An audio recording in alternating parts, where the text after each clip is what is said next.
Amén, Dios les bendiga, hermano. Nada, de verdad estoy bien feliz de compartir esto con ustedes. Creo que pasaron un montón de cosas en este viaje que tuvimos y antes de que ocurriera el viaje. ¿Verdad? Aquí esta foto que están viendo que dice Bem-vindos ao Brasil. Bienvenidos a Brasil. El portugués es 50% español. Así que pues gracias a eso pudimos tener comunicación con las personas que estaban allí.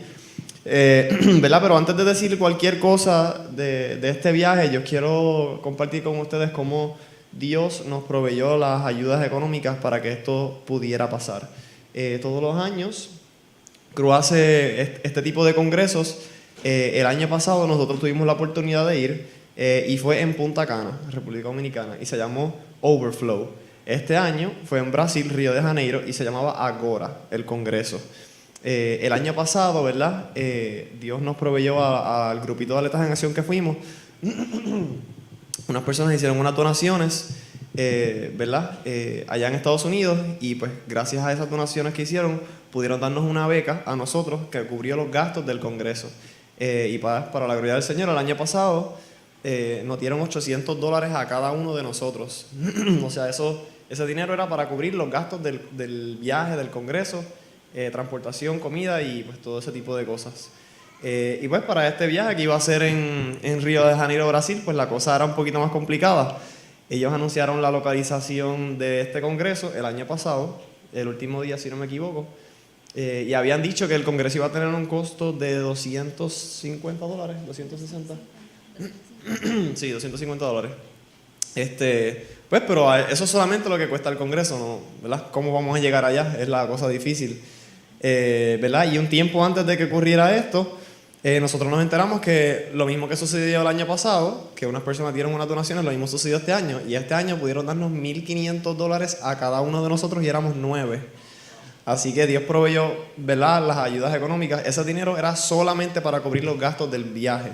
Ese dinero no era para nosotros comprar, era para efectos del viaje. Y pues para la gloria del Señor, pues con ese dinero se pudieron cubrir los pasajes, el hotel, transportación, un sinnúmero de cosas.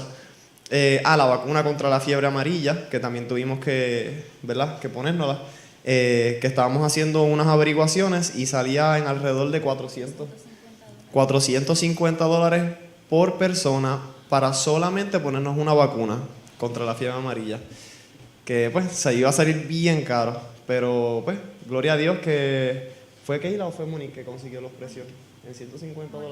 Sí, Monique, que ella es de la Catacumba de Aguadilla, pues ella se ha estado moviendo fuertemente para conseguir, ¿verdad?, todo lo que necesitamos, y pues ella logró conseguir un centro de vacunación en Ponce y logramos conseguir la vacuna en $150 de 450 que estaba para cada uno de nosotros.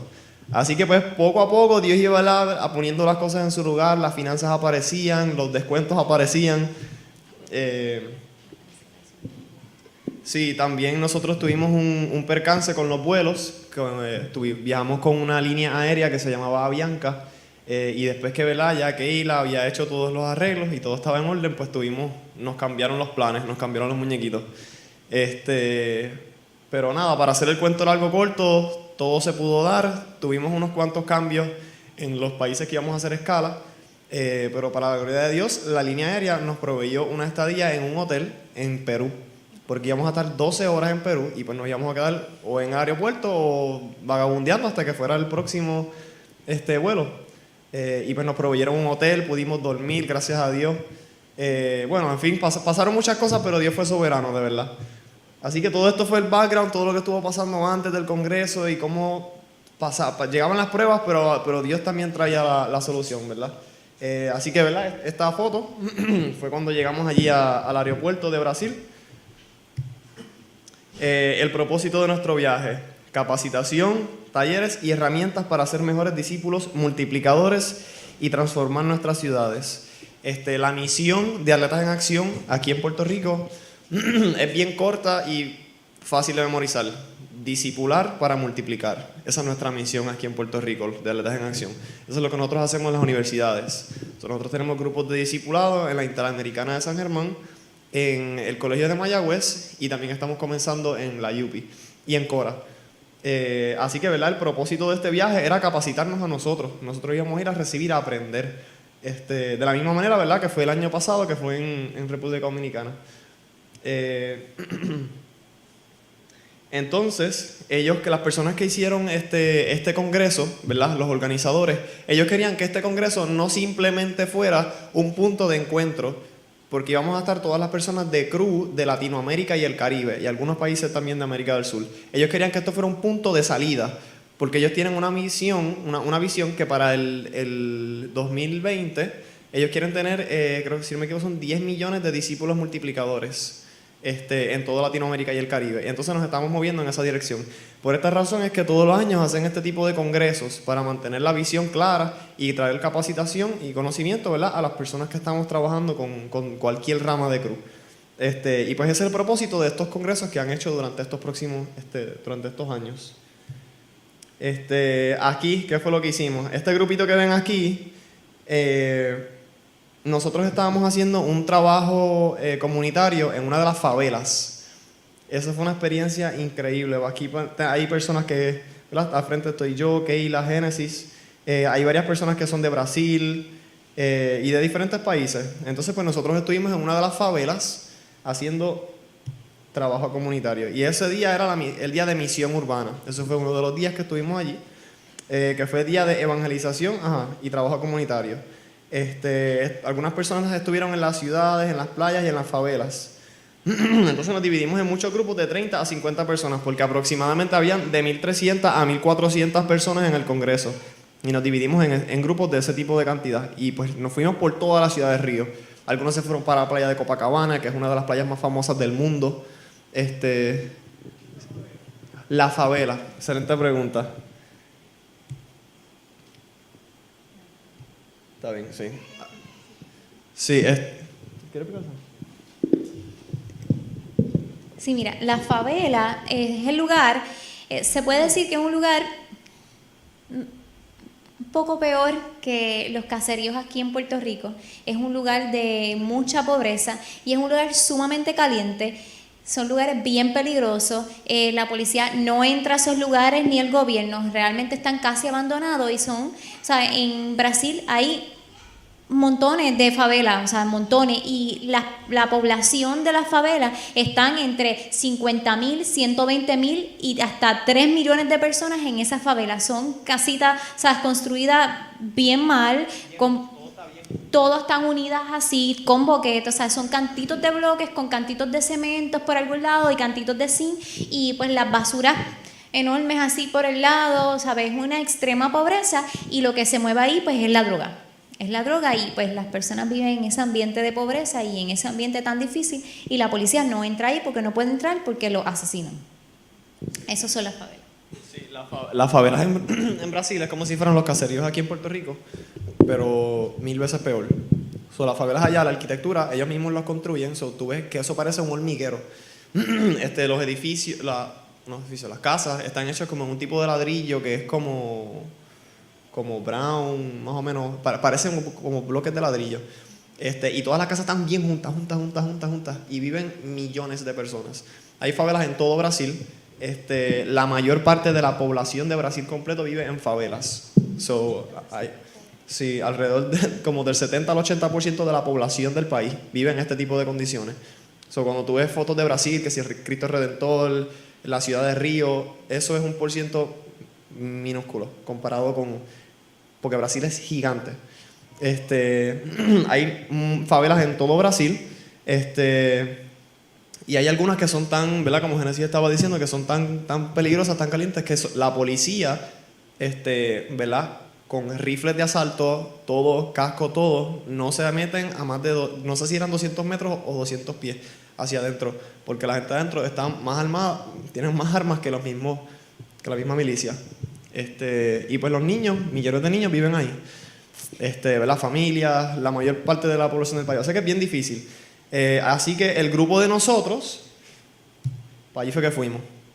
Estuvimos haciendo trabajo comunitario, ¿verdad? Y trayéndole la palabra del Señor a los niños. Alrededor de 1.300 a 1.400 personas estábamos allí. Y aquí Cadimare, ese es el nombre de la favela en la cual nosotros estábamos. Y aquí pueden ver algunas de las fotos, ¿verdad? Ese es uno de los niños que estaba allí en la favela. Aquí estoy yo con 3 muchachos más. Estábamos pintando. Esto era como un pequeño parquecito que durante el día pues los niños van, juegan. Hay unas cuantas maquinitas como de hacer ejercicio, una pequeña canchita donde los niños juegan. Pero de noche es un punto.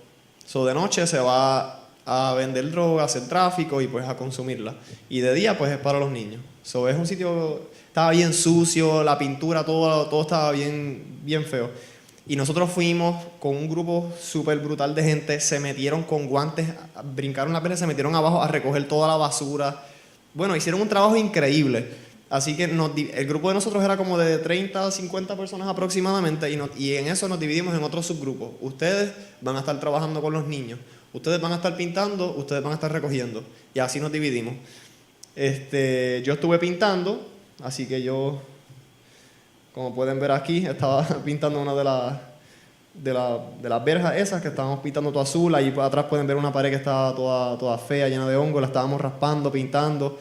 Ese muchacho que ven ahí con gafas se llama Isaac, él es de Panamá. Él es de Panamá y estaba ahí jugando con uno de los niños. Entonces al principio nosotros llegamos y nosotros comenzamos a hacer juegos entre nosotros mismos y a gritar y a jugar en voz alta. Porque lo que queríamos era que la gente nos escuchara. Y al principio decía, válgame, yo creo que no va a llegar ningún niño. Y de repente tú ves que llegó uno. Y de repente llegaron 3 y de repente siguieron llegando hasta que terminamos eso, ¿verdad? Con llenos de niños. No todos jugaron, habían algunos que eran medio tímidos y se quedaban como desde lejito mirando las escaleras, pero veían que estábamos ayudando a la comunidad. Aquí pueden ver algunos de los juegos que estábamos haciendo con los niños, ¿verdad? Fue una experiencia preciosa. Aquí ya vemos otras fotitos más. Ahí está Génesis abrazando muchachos. Esa señora que está ahí conmigo, yo estaba rodeado en el piso, estaba pintando la verja y de repente yo siento que una señora me pasa por atrás y me empieza a hacer así en la espalda y a hablarme en portugués y muerta la risa. Y yo, válgame, ¿qué le pasa a esta señora? Y nada, yo la miro y es que ella vivía allí mismito cerca y ella estaba tan feliz de ver lo que nosotros estábamos haciendo que ella bajó a hablarle portugués a todo el mundo. Yo no entendía casi nada de lo que estaba diciendo porque hablaba bien rápido mientras se reía y tenía un acento bien pronunciado. Y ella tocó uno de los tubos y se pintó toda la mano de azul y ella estaba muerta la risa por eso. Entonces se me acercó a mí y empezó a hablarme portugués. Yo no entendí casi nada de lo que dijo, pero yo me reí con ella y le dije 2 o 3 palabras en español y se quiso tirar una foto conmigo. Así que esa fue una experiencia bien bonita que tuve ahí con ella. En esta foto, sí, en la foto, ¿verdad? Que está Génesis abrazando a un muchachito sin camisa. Ese hombre que ven atrás, ese hombre alto de la gorra blanca, él era el que estaba dirigiendo lo que nosotros estábamos haciendo. Y ese muchacho de la camisita roja que está abrazando a Génesis, yo tuve una experiencia brutal con él y con su papá. Nosotros estábamos allí, entonces él estaba medio tímido, como que no se atrevía a jugar, pero se mantenía en el área, no se iba. Y cuando yo miro hacia arriba, hacia las escaleras, veo un hombre en una motora que estaba estacionado arriba y ya estaba bien pendiente a todo lo que nosotros estábamos haciendo. Y yo fui a sacarle conversación, yo y otro muchacho más. Estuve hablando con él como alrededor de 15 minutos, él sabía un poco de español, la conversación fue español, portugués ahí, sí, yo lo hablaba lento y él entendía. Y él se empezó a desahogar conmigo, me dijo, ¿verdad? Me hizo muchas preguntas, que quién éramos nosotros. Yo con mucho gusto le dije por qué estábamos aquí, lo que estábamos haciendo, quiénes éramos, de dónde yo venía. Tuve una conversación como alrededor de 15 minutos con él. Y él estaba sumamente feliz, se desahogó conmigo, me dijo los problemas sociales que ellos tienen allá adentro, cómo el gobierno los ha abandonado, que ellos necesitan ayuda, el tipo de vida que nosotros estamos haciendo, que venga gente a meter las manos en el sucio para ayudarlos a ellos.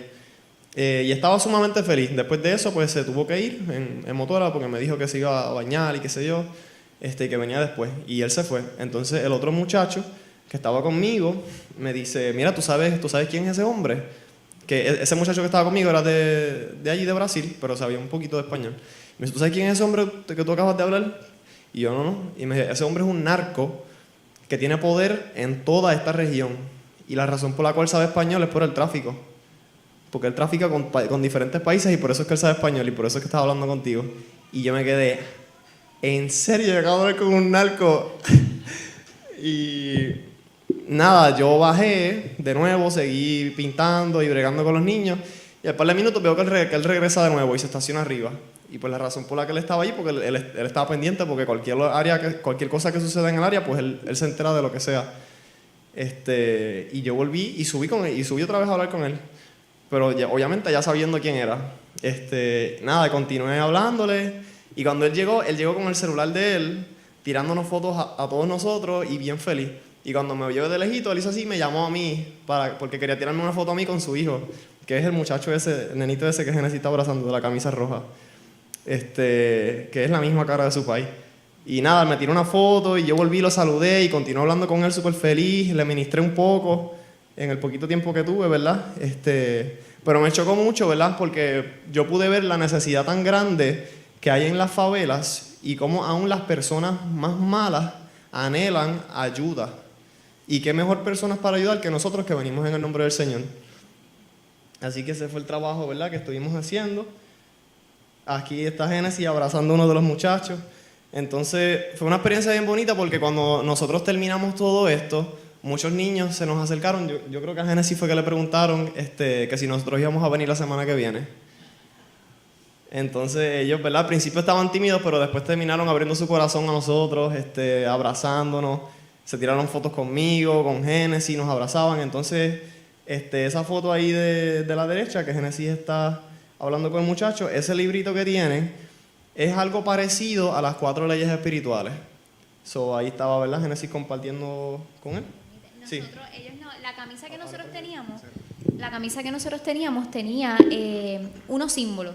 Y esta pulserita que ven aquí es también la que utilizamos para evangelizar. Y ese folletito tenía estos símbolos. El corazón significa que Dios nos ama y tiene un plan perfecto para nosotros.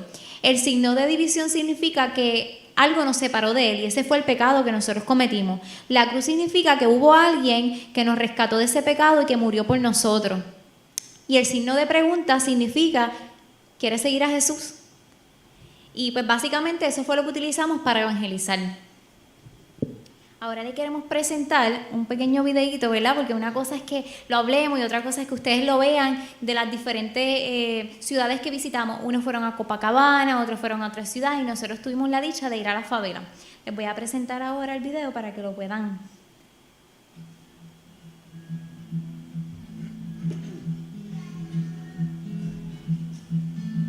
Si nosotros anunciamos la esperanza y ser el líder de llevar el que ejemplo les dará. Si nosotros no cantamos con honor, sus hazañas cantarán. Si no llenamos la hoguera con la vida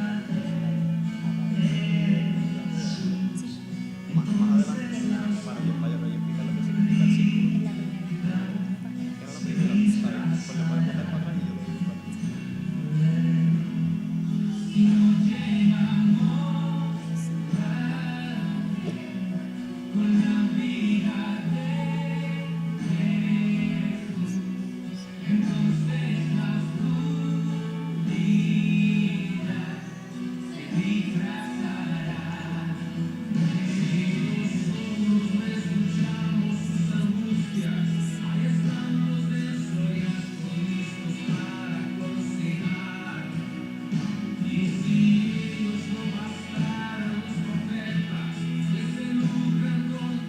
se disfrazará de luz.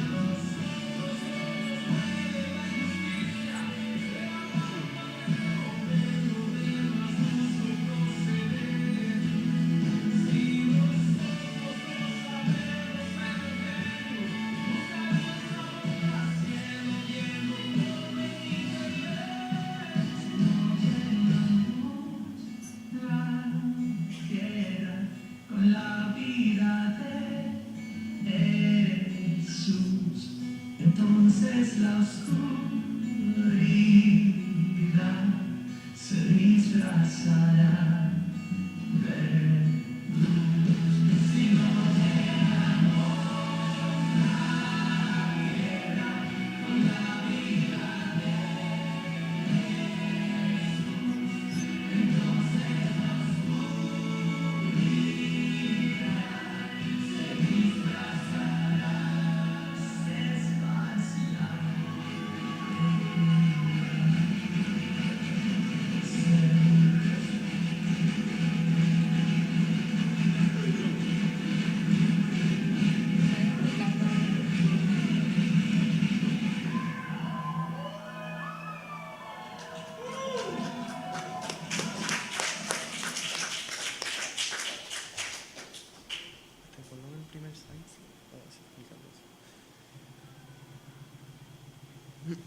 ¿Verdad? Ese video está brutal. Algo que se me olvidó, ¿verdad?, compartir con ustedes es que en un momento dado que yo estaba pintando los tubos con una brochita, yo recuerdo yo estaba pintando yo pinté bastante, pero hubo un momento dado que yo estaba pintando una parte de abajo así. Y yo decía a mi mente, diacho, yo estoy pintando esto y la gente quizás le van a pasar por el lado y ni se van a dar cuenta que esto está pintado. Pero una parte me llegó un pensamiento a la mente que me dijo, mano, tú estás dejando una huella en Brasil. Tú vas a estar aquí como 1 hora y te vas a ir y lo más probable es jamás por el resto de tu vida vuelvas a este lugar en específico, pero tú vas a dejar una pintura bonita para siempre y estás dejando una marca en esta comunidad. Y el Señor me estaba hablando a través de ese pensamiento que me llegó a la mente y decía, wow, como que a pesar de que yo estoy pintando un pedazo de tubo de una verja, pero esta es el granito de arena que yo estoy dejando aquí. Muchas personas estamos haciendo lo mismo de la misma manera, ya sea hablándole a los niños, pintando, raspando una pared, pero dejamos una huella en ese lugar, que quizás fue algo pequeño para nosotros, pero lo más probable para esos niños eso es algo grandísimo, porque ese es el área de recreo donde ellos, ¿verdad?, están. Y nada, fue de verdad el día de misión humana fue algo brutal. Entonces le di para atrás, quería explicarle algo acerca de este primer slide. El nombre del congreso se llama Agora. Eso es un nombre, una palabra en portugués que en español significa ahora, en este tiempo. Y la O del medio, ven que parece un reloj, como ahora, refiriéndose al tiempo. Pero eso no solamente es un reloj, es una gráfica. Y es algo que yo no sabía y que me enteré cuando estaba allí. Entonces, en esta gráfica, ¿verdad?, que nosotros la formamos aquí con todas las personas que fueron en el congreso, teníamos las banderas y todo eso. La parte de abajo, ese espacio de abajo representa la población del mundo que ha escuchado el Evangelio, que ha escuchado de Jesucristo. Y todo el resto significa la población del mundo que todavía el Evangelio no ha llegado, que todavía no ha escuchado acerca de Jesús. Y eso me chocó a mí tanto, porque a veces que nosotros pensamos como que, diache, la persona que no haya escuchado el nombre de Jesús es porque vive debajo de una piedra. Pero no, hay lugares remotos que la gente no ha escuchado nada, nada. Y esto era el tipo de cosas que ellos querían, ¿verdad?, plasmar simplemente en el logo del Congreso. Es algo que lleva diferentes connotaciones, ¿verdad? Agora, que significa ahora. El reloj, haciendo referencia al tiempo, y a la misma vez es una gráfica. Algo también que nos explicaron en una de las predicaciones es que ellos dijeron que si todos los cristianos compartiéramos el Evangelio con una persona, discipularan a una persona una vez al año, en 7 años la población completa del mundo habrá escuchado de Jesús. Entonces ellos estaban hablando acerca de la diferencia entre añadir a multiplicar. No es lo mismo añadir que multiplicar. Y entonces ellos hicieron una dinámica para explicarnos eso. Llamaron a 2 personas del público, le dijeron, tú vas a añadir y tú vas a multiplicar. Y lo que dijeron al que vas a añadir es que cada vez que nosotros lo vamos a mandar, tú que vas a estar añadiendo a tu grupo, simplemente lo que vas a hacer es que vas a coger a cualquiera de la persona del público y regresa. Y después vuelves de nuevo, coges a otro y regresa. Y después coges a otro y regresa. Tú, que vas a ser un multiplicador, tú vas a buscar a una persona y regresa. Y después cuando salgan, tú vas a coger a uno y él va a coger a otro. Y después cuando salgan, tú vas a coger a 4 más y tú, y así. Entonces, nada más, con solamente hacerlo un par de veces, aquí habían como 15 personas y aquí ya habían como 100. Y ellos dijeron, ¿ves lo que les queremos decir? La diferencia entre añadir y multiplicar. Si todos nosotros discipuláramos una sola persona al año, todos los cristianos del mundo, en 7 años la población del mundo completa habrá escuchado del Evangelio. Y eso es lo que ellos querían plasmar en el logo.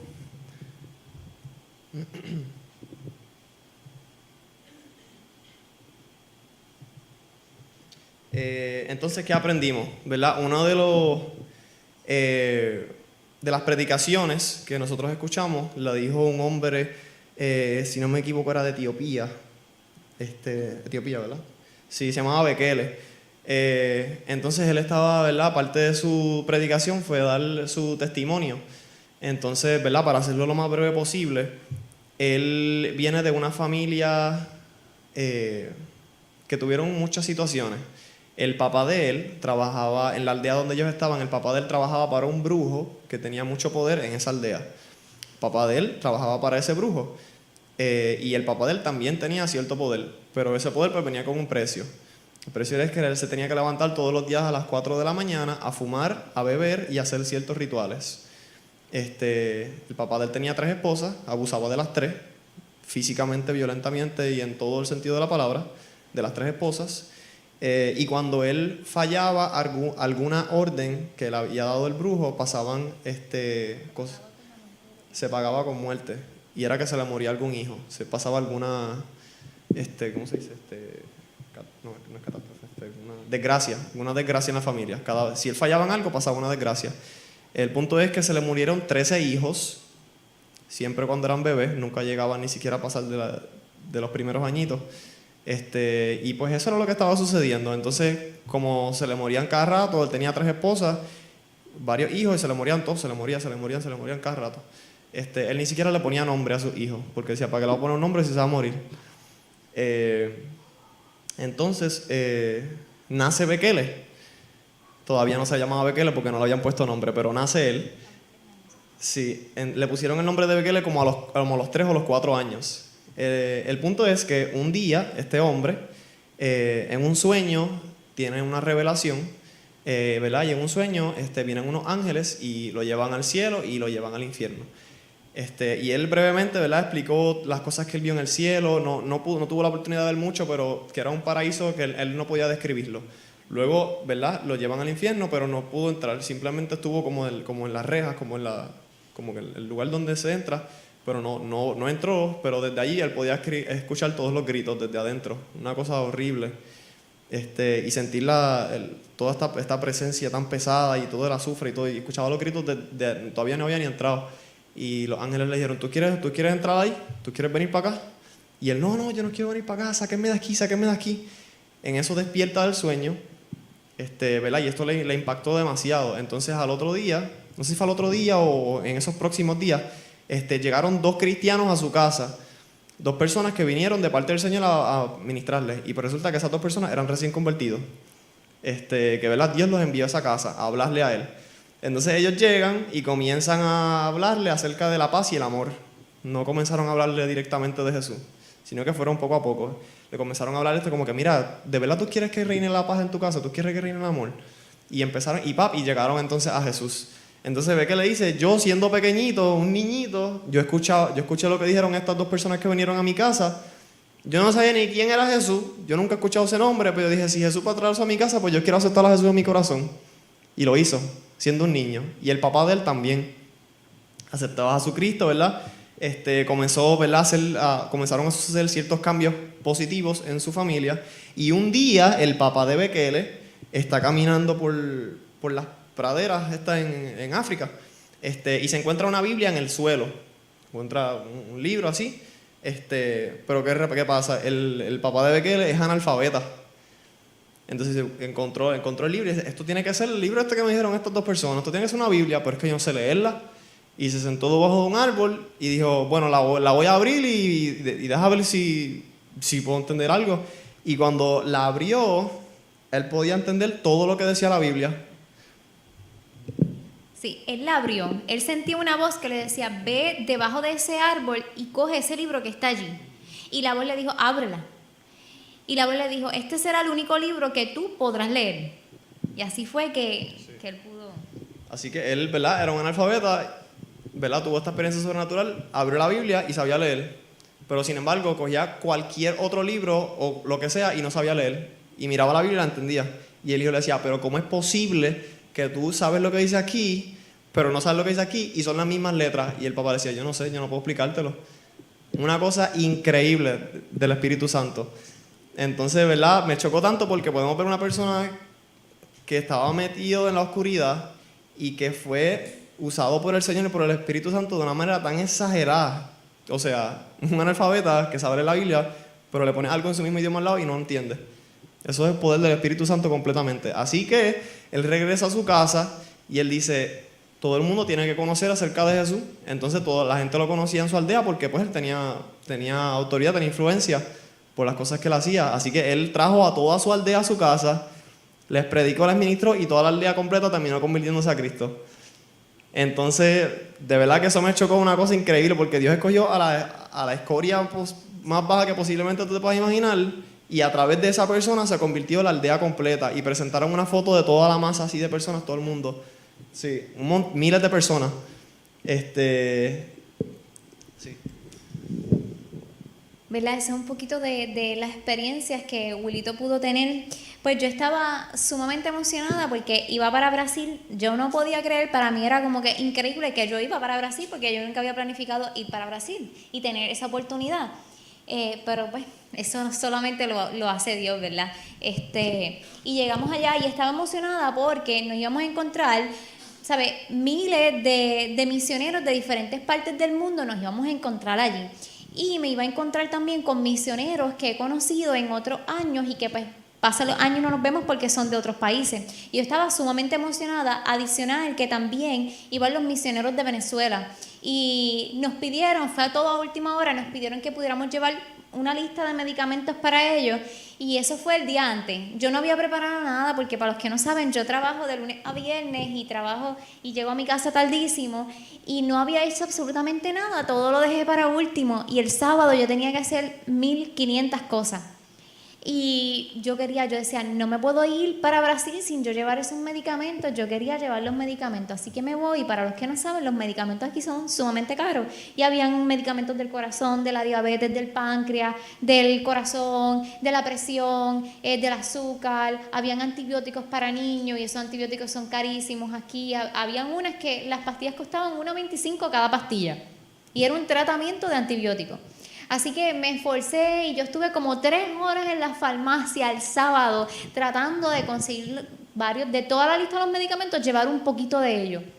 Y hablé con los muchachos para ver si me donaban y aportaban y todas esas cosas. Así que lo hice. Me acosté a las 2 de la mañana del sábado, no pude venir a la iglesia porque ni siquiera tenía la maleta hecha. Así que el domingo en la mañana yo tenía que hacer mi maleta y preparar todo. Pues entonces estaba nerviosa porque eran muchos medicamentos que llevábamos. Entonces yo digo, pues necesito saber, llevo mucho dinero en medicamentos y es capaz de que haya botado el dinero y no me los dejen pasar.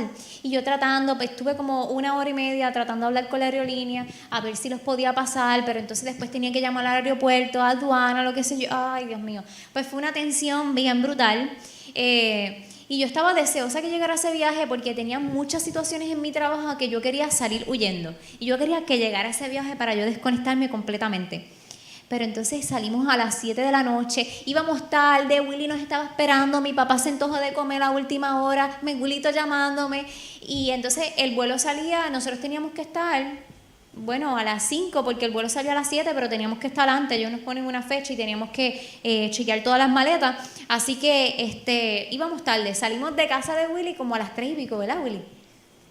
A las 3 y pico, íbamos súper tarde, un domingo, y uno piensa que no hay tráfico, pues había un montón de tráfico, y yo en tensión, así, ay Dios mío, no vamos a llegar. Llegamos sanos y salvos, y allá pasamos por todo el proceso, no me quitaron los medicamentos, y yo súper contenta, y vamos para allá. El vuelo fue larguísimo, hermano, larguísimo, un avión súper incómodo para mí, yo no dormí, todo el mundo, yo me levantaba y todo el mundo con la boca abierta, ahí echando el sueño y roncando, y yo despierta, y yo explotada.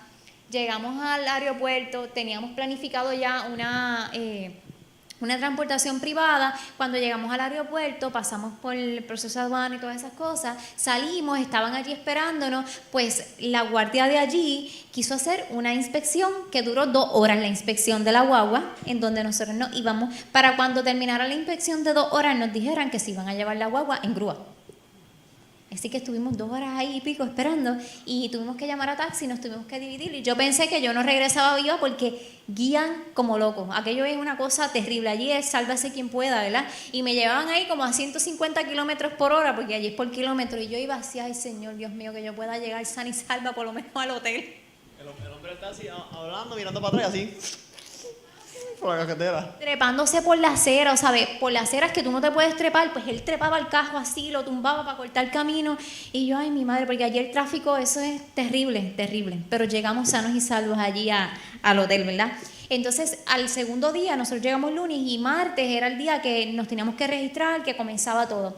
Pues fue bien emocionante, estuve allí desde las 6 de la mañana, estaba muerta sin dormir porque llegamos súper tarde después de la noche al hotel y todo el viaje y todas esas cosas. Y estuve allí a las 6 de la mañana y tuve la oportunidad de, precisamente al lado mío estaban los venezolanos y comenzamos a hablar, hermanos, y a mí el corazón como que me hacía así, se me estrujaba escuchar todos los testimonios de esas personas de Venezuela, la necesidad que están pasando y las cosas que están pasando que son tan fuertes que nosotros ni siquiera nos imaginamos. De verdad nosotros somos bendecidos. A mí inclusive pasando la crisis que pasamos por el huracán María y la crisis que tenemos, esa gente se está muriendo de hambre, no encuentran los recursos, no encuentran nada, ni siquiera ya tienen transporte público, porque ni siquiera el transporte público tiene para mantenerlo las llantas.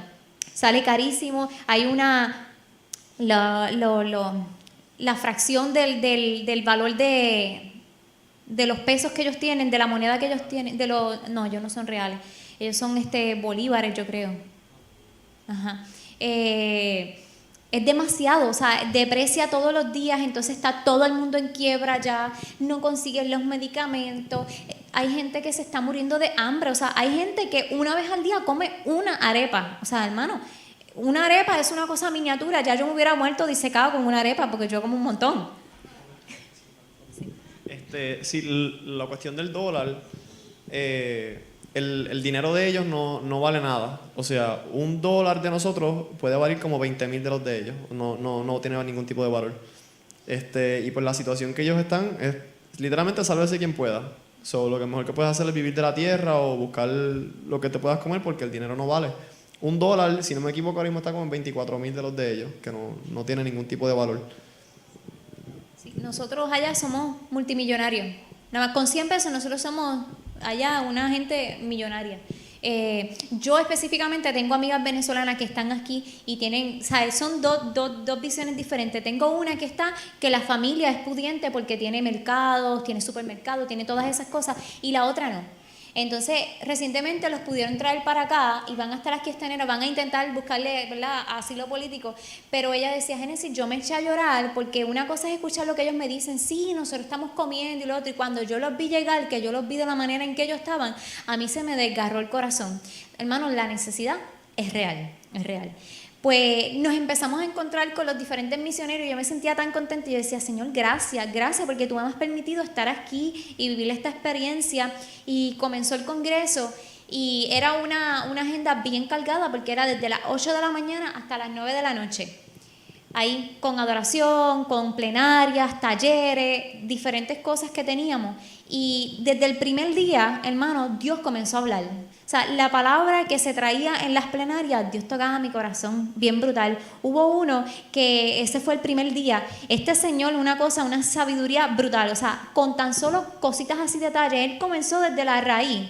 Desde lo que es español, lo que es matemática, de quienes crearon la universidad, ¿sabes? Y con una hora, ese hombre, yo creo que tocó toda la Biblia y remató, ¿sabes? Eso era un apologética.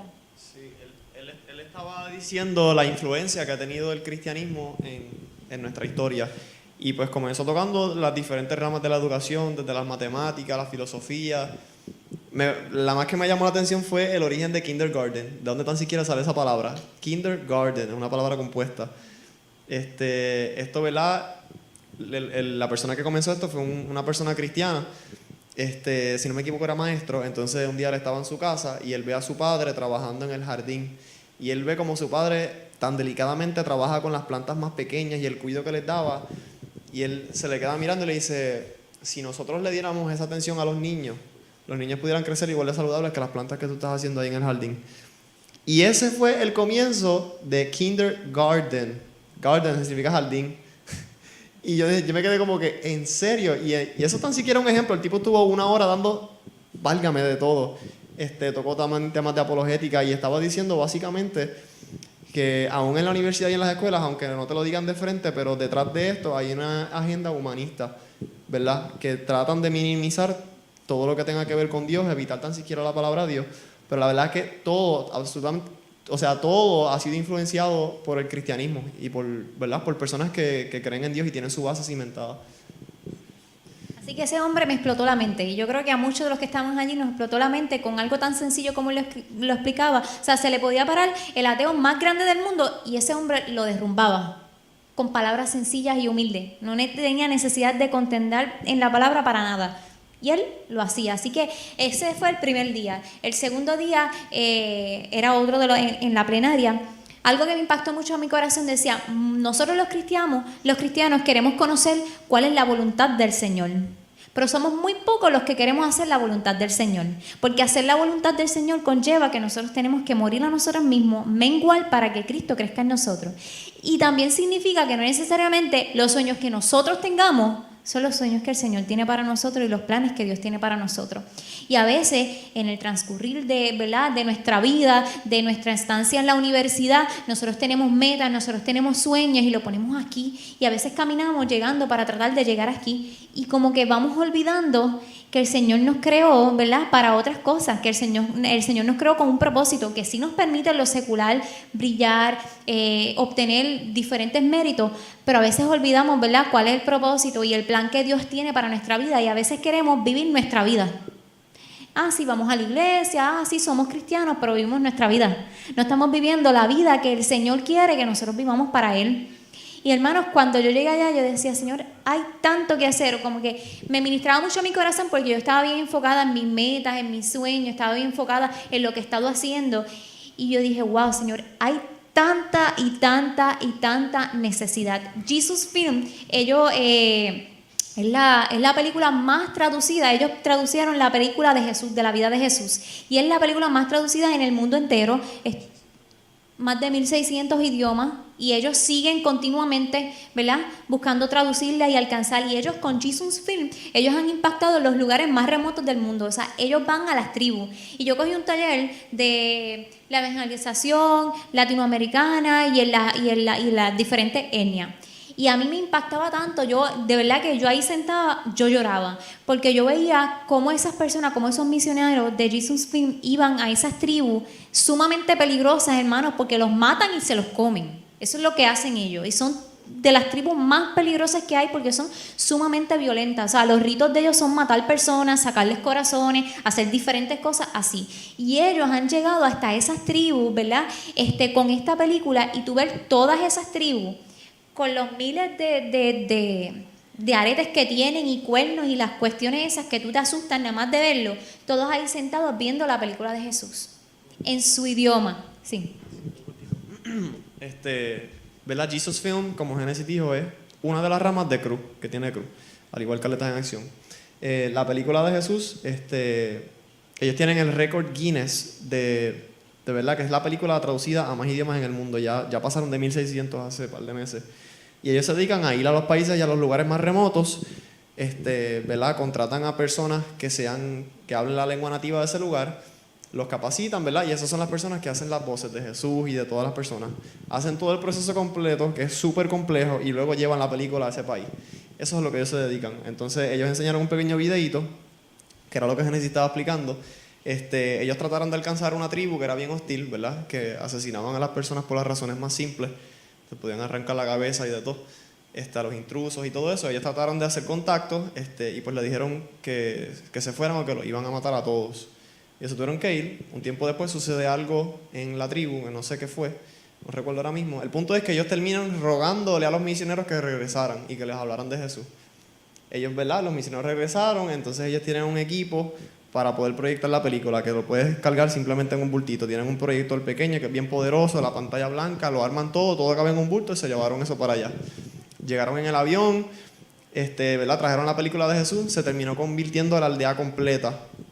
Y, ¿verdad?, presentaron a todos los indios haciendo los bailes esos nativos que ellos hacen, adorando al Señor con sus vestimentas nativas, bautizándolos en el río y todos ellos ahí brincando y alabando a Dios en el río. Y yo me quedé como que, wow. Entonces grabaron a uno de los indios que estaba allí, y él básicamente pues dio su testimonio en dos palabras, en dos oraciones. La primera que dijo fue, yo antes asesinaba personas, y la segunda oración fue, ahora voy a seguir a Jesús.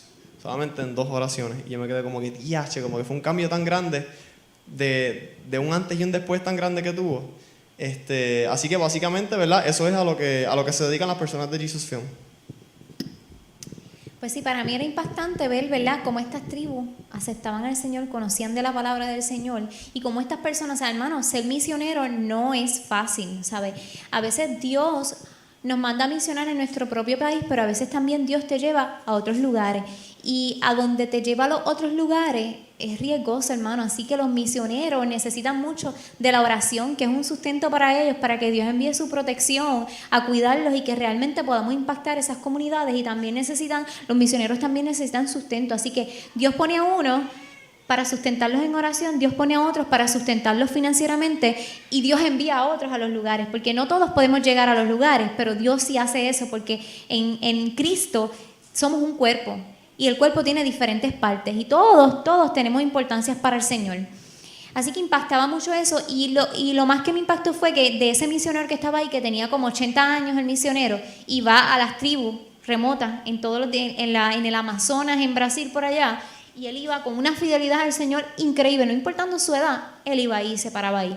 Y me impactaba mucho que él decía, mira, hubo una tribu que yo visité que ya habían ido algunos misioneros y esos misioneros le dijeron que si no cantaban canciones de Hillsong, se iban a ir para el infierno porque ellos no podían cantar en su cultura. Y él me encantaba porque él resaltaba la importancia de esa cultura porque lo hace sentirse importantes para Dios. Con su cultura, cómo ellos podían adorar al Señor. Y esa era la importancia y siempre el impacto que él intentaba dar. Yo quiero que ustedes me canten una canción que sea para Cristo, pero en su cultura. Así que eso para mí tocaba mucho el corazón. Entonces, cuando nosotros llegamos, el día que nos tocaba la misión urbana era sábado. Y dijeron así que unos van para Copacabana y Copacabana es un lugar sumamente famoso. Ahí se meten millones de personas en esa playa porque es enorme. Ahí hacen diferentes desbarajustes, como digo yo. Y es hermosa la playa. Yo decía, ay, ojalá nos toque a nosotros ir para allá, pero no nos tocó ir para allá. No sabía para dónde iba, ¿verdad? Y cuando llegamos para separarnos por el grupo, nosotros vamos para Cadimare. Eso es una favela. Y yo decía, wow, yo voy para una favela. Entonces nos dijeron que era una de las favelas donde más se movía la droga. Pero yo no sentí miedo, hermano. Yo iba tan contenta y yo iba tan feliz. Y otros decían, mira, pero es que nosotros no hablamos portugués, ¿cómo le vamos a evangelizar? Y yo, mira, olvídense de eso, Dios hará. Dios nos utilizará para nosotros hablarle a esas personas de alguna manera, con nuestro testimonio, con lo que vamos a hacer. Así que llegamos allí y eso es sumamente peligroso porque ahí no entra cualquiera, hermano. Ahí no entra nadie a menos que tú tengas a alguien que tú pudiste entrar. Y nosotros tuvimos el privilegio de estar en Brasil y de ir a una favela a misionar y hacer labor comunitaria y impactar esas vidas que están ahí. Nos dijeron, no lleven nada, no lleven estos celulares, lo otro, porque se los pueden robar y nada, ni dinero ni nada. Así que pues nosotros íbamos preparados, ¿verdad? Para eso llegamos allí y cuando estábamos allí adentro yo decía, wow, esto es un mundo aparte, esto es una nación aparte a lo que es Brasil. Sí, ¿verdad? Como les dijimos ahorita, los 3 lugares principales que fuimos fue a la favela, a la playa de Copacabana y a la ciudad. Yo igual que Génesis, pues también quería que nos mandaran para la playa de Copacabana, que es una de las playas más famosas del mundo, y se meten millones de personas cuando eso se llena, porque es una playa que tiene muchas millas de largo. Y la estatua del Cristo Redentor, que es una de las 7 maravillas del mundo moderno, ¿verdad? Que el Cristo está con los brazos abiertos, el lugar donde está mirando Cristo es hacia la playa de Copacabana. Eso es un lugar famosísimo y pues de verdad yo quería, ¿verdad?, que nos enviaran para ese lugar, pero pues para la gloria de Dios pues terminaron enviándonos para la favela y fue una experiencia brutal, de verdad. Entonces nos dijeron, ¿verdad?, nos advirtieron que no lleváramos prendas, mucho dinero en efectivo, que lo dejáramos, porque todas las cosas que nosotros teníamos las dejamos era como un local, que ahí fue donde nosotros fuimos a almorzar después que terminamos de hacer el trabajo comunitario. Pero yo me llevé mi celular. Así que todas estas fotos que nosotros les enseñamos, las tomé yo con mi celular a la escondida.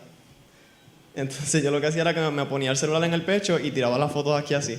Porque habían niños, como les dije, había una persona que fue, ¿verdad?, un narco, que yo hablé con él, y habían otros jóvenes que estaban cerca. Pero todas estas imágenes que, ¿verdad?, que les enseñamos, de verdad que fue un privilegio el que nosotros, ¿verdad?, pudimos compartir con todas estas personas y decir lo que hicimos y poder tener las fotos de la evidencia de cómo Dios nos utilizó a nosotros, ¿verdad?, para llegar a esta comunidad que está bajo tanta opresión de drogas, criminalidad. Entonces, pues cuando yo estaba allí en la favela, que los niños comenzaron a llegar, para mí fue bien impactante porque la niñez es algo bien importante y el ambiente en que se críen los nenes y crezcan es impactante y de ahí se desarrolla el carácter de ese niño y quién va a ser ese niño, ¿verdad? Más adelante. Y era sorprendente para mí, traté de acercarme a uno de ellos, tenía apenas solamente 10 años, hermano, 10 años. Y esos niños, el ambiente que esos niños viven ahí, están tan propensos a perderse que pierden tanto su inocencia de ser niño. Y ese niño estaba como si fuera un niño adulto, como que con esa agresividad. Y yo decía, ¿cómo yo me gano a este nene? ¿Cómo yo me lo gano? Y yo hablándole y tratando de buscarle la vuelta. Y como yo me pude ganar a esos nenes fue, yo no sé si ustedes saben, un jueguito que nosotros usamos, que tú le coges la mano al otro y empiezas a jugar con el dedito y cuentas 1, 2, 3 y se lo aplastas el dedito. Esa fue la manera en que yo pude comenzar a ganarme a esos niños. Y eso para ellos era una cosa brutal. Y el saludo. Yo me volví ahí como si yo fuera un niño. Y el saludo era, tú me chocas la mano, nos damos el puño y explotamos. Y ellos estaban locos con ese saludo y cuando nosotros nos fuimos a ir, todos con el saludo así. Yo sé que ese detallito, por ese detallito yo me pude ganar esos niños y para mí era impactante y al final nos abrazaron y nos preguntaron, ¿ustedes regresan el próximo sábado a jugar con nosotros? ¿Sabe? ¿Quién le da seguimiento? Esos nenes estaban descalzos en esa suciedad, caminando allí. Los papás no estaban por todo aquello porque solamente algunos de los papás estaban allí. Y eso, entonces están las nenas chiquititas de 11 años con los bebés encima, descalzos por allí, los papás por otros lados y ellos corriendo solos por allí completamente. O sea, esos niños están tanto faltos de amor y el ambiente que viven es un ambiente de narcotráfico, es un ambiente donde se ven las almas. Al lado mío, cuando después yo estaba pintando la baranda, al lado mío estaba uno de los tipos con la metralleta aquí parado al lado mío. Aquí, con la metralleta, porque eso es lo que se vive ahí, porque ellos cuidan el canto y eso es lo que ven esos niños. Yo decía, wow, ¿quién les da seguimiento? ¿Quién le da seguimiento a esa población, a esos niños? ¿Quién? ¿Sabes? Entonces, eso impactaba mucho mi corazón y es a donde Dios me llevó aquí, que dice en Lucas 10:2, dice, Jesús les dijo, son muchos los que necesitan entrar en el reino de Dios, pero son muy pocos los que hay para anunciar las buenas noticias. Por eso, pídanle a Dios que envíe más seguidores míos para que compartan las buenas noticias con toda esa gente. Hermano, la mies es mucha, pero los obreros son pocos. Y Dios ministraba a mi corazón cuál es la visión de la iglesia. ¿Qué estamos haciendo nosotros las iglesias? Nos compartían los de Atletas en Acción de Brasil, que las iglesias allá, ellos trabajan en conjunto, ellos trabajan diferente a nosotros. Ellos trabajan en conjunto con las iglesias. Y las iglesias son los que los ayudan, ¿verdad?, a hacer el trabajo. Y ellos nos contaban que en esas favelas hay iglesias, hermanos, en esas favelas. Pero que ninguna de las iglesias de las favelas y de diferentes partes de Brasil querían trabajar con ellos. Porque son ellos, son individualistas, ellos mismos, no permiten trabajar. No, hermanos, somos un cuerpo, estamos para ayudarnos. Entonces, ¿cómo estamos trabajando? O sea, Dios viene a buscar una sola iglesia. Dios no viene a buscar distintas denominaciones, distintas iglesias. Y tenemos que unirnos, hermanos, en unidad para poder alcanzar todas las vidas. Y la base principal del Congreso era transformación y multiplicación de las ciudades. ¿Cómo somos entes transformadores y que podemos multiplicarnos en nuestras propias ciudades? Yo decía, wow, tengo una experiencia brutal de ir a un país extranjero, hacer misión, impactar la vida de otro, pero también yo quiero que mi isla, mi territorio sea impactado. ¿Cómo podemos hacerlo? ¿Cómo la iglesia puede hacerlo? ¿Sabe? Yo le oraba al Señor y Dios me ministraba mucho con la palabra. La iglesia tiene que tener la visión y la misión de Dios y muchas veces pasamos encerrados en 4 paredes y no podemos estar encerrados en 4 paredes porque ya nosotros escuchamos del Evangelio, ya nosotros le servimos al Señor. Pero ¿qué hay de todas esas personas que están ahí en los otros lugares? ¿Qué hay de esas personas que están en los caseríos? Que casi nadie va a los caseríos a evangelizar. ¿Qué hay de esas personas de esas comunidades pobres de los campos dentro de la isla, del centro de la isla? ¿Qué hay de todas esas personas? ¿Qué está haciendo la iglesia para impactar las vidas? O sea, estamos perdiendo Puerto Rico. Puerto Rico está en una crisis, ¿sabes? En una crisis donde día a día matan 15, 20, se cometen atrocidades. Pero ¿qué estamos haciendo nosotros como iglesia? O sea, nosotros no podemos estar dentro de la iglesia, nosotros tenemos que salir afuera y tenemos que saber que ya no vivimos, esas estrategias que se utilizaron en el pasado fueron extraordinarias, pero ya no vivimos en el tiempo de que te tienes que convertir porque te vas a ir para el infierno. O sea, vivimos en en otra sociedad ahora que es diferente, pues tenemos que pedirle al Señor las estrategias nuevas para cómo impactar a esas personas. No podemos ir, conviértete porque Cristo te ama, porque si sigues matando te vas a ir. No, tenemos que ir con las estrategias de Cristo y con la visión de Cristo para impactar todas estas comunidades. Y eso impactaba mi corazón. Si un cristiano discipulara a una persona al año, en 7 años el mundo entero conocería de Cristo. Y yo decía, yo no quiero que esto sea un congreso más en mi vida. Yo quiero que realmente lo que yo aprendí, lo que Dios ministró a mi corazón, se haga realidad. Y yo oraba para que la iglesia, el corazón de la iglesia, Dios le diera su visión y su misión. Y que abramos nuestros ojos, hermanos, y que comencemos a accionar, porque nosotros estamos para servirle a Cristo, no estamos para estar dentro de la iglesia. Así que yo les exhorto, ¿verdad?, que así como dice aquí, son muchos los que necesitan entrar en el reino de los cielos, pero ¿cómo van a entrar en el reino de los cielos? Hay muchas personas que aún no han conocido. A lo mejor en Puerto Rico pensamos, mira, ya todo el mundo conoce a Cristo, pero no lo sabemos, hermano. No sabemos si esas personas en el centro no sabemos si los conocen, no los conocen o han tenido. Hay que darle seguimiento. Es bien importante poder establecer una relación con las personas, y a través de las relaciones con las personas podemos ganarnos esos corazones para Cristo, hermano. Y a veces nos enfocamos tanto en nuestros problemas, en nuestras situaciones, que perdemos la visión. Así que yo les exhorto, ¿verdad?, a la iglesia, que le pidan al Señor que ponga la visión de Él y la misión en su corazón, y ese anhelo y ese deseo de servirle a Él y de ir a alcanzar todas esas personas que no han conocido de Cristo, o que no han tenido una relación, o que han estado heridos por diferentes personas que dicen llamarse cristianos, pero nosotros somos cristianos fieles al Señor, y debemos, ¿verdad?, cumplir la gran comisión, ir por todo el mundo y predicar el evangelio, bautizándolos en el nombre de Jesús, en mi nombre, dándole a conocer que Dios es un Dios poderoso y que Dios nos ha amado con amor eterno, y que no hay nada en este mundo que nos pueda separar del amor de Cristo, hermano, porque ese amor es fiel, poderoso. Así que yo les exhorto, ¿verdad?, que oren por nosotros, como les dije, que nos mantengan en oración, y que también puedan sustentar a algunos misioneros y a algunas organizaciones misioneras que no tienen un sueldo fijo para los misioneros, sino que dependemos. Y lo último que les comparto, Viviana es una misionera de Colombia, que ella pertenece a nuestra organización. Ella ha venido aquí a Puerto Rico. En el pasado año, en Overflow, ella decidió ir a una misión del Medio Oriente, en CRULAC, porque tenemos la rama de CRULAC, que es de las misiones específicas en distintos países. ¿Sí?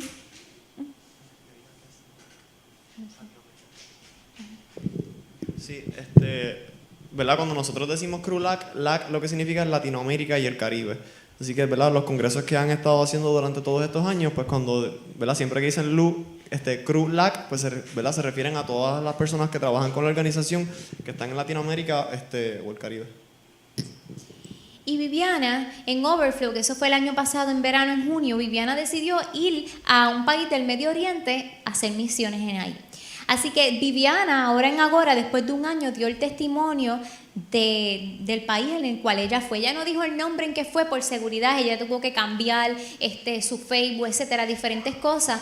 Hermano, su testimonio me paraba los pelos. Ellos estuvieron predicándole y evangelizándole en una universidad musulmana, ¿verdad?, pues de allá, de un país musulmán, y estuvieron haciendo un trabajo extraordinario. Una de las chicas que le evangelizaron aceptó al Señor, y a esa chica la arrestaron en su casa. Así que esa muchacha está arrestada en su casa hasta que ella se convierta al Islam.